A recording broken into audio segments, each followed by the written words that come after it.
Hi, I'm Adam Sussman, Director of Research at TABB Group, and today I'm going to be talking about Judge Rakoffs' rejection of the settlement between the SEC and Bank of America Merrill Lynch over the misleading information about the Merrill Lynch bonuses during the takeover. So one of the things that Judge Rakoff focuses in on is his objection to the fact that the management basically gets to decide how much of the victim's money, in this case the shareholders, should go towards paying the management's way out of this problem.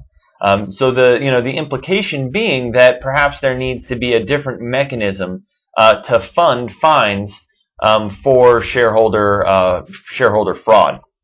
And although this seems quite nice on the face of it, it really flies in the face of the way all fines against companies and organizations whose owners are also the recipients of service.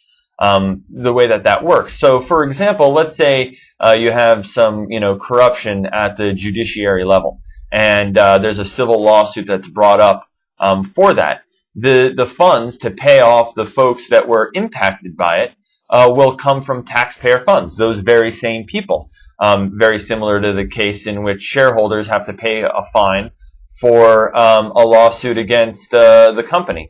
So the implication that Judge Rakoff makes is that that perhaps there should be some kind of fine fund set up within these corporations, and that employees would pay maybe on a pre-tax basis into this fine fund, so that the fines don't have to come out of the shareholders' coffers.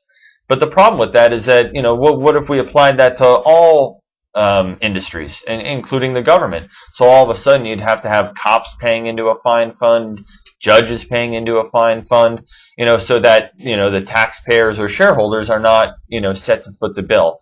And this does not seem like a very likely outcome. So unless the judge or legislators are willing to apply this to organizations very broadly, it doesn't seem like it would make much sense for the financial services industry either. This has been Adam Sussman, Director of Research at TABB Group, and that's my commentary for the day. Thank you very much.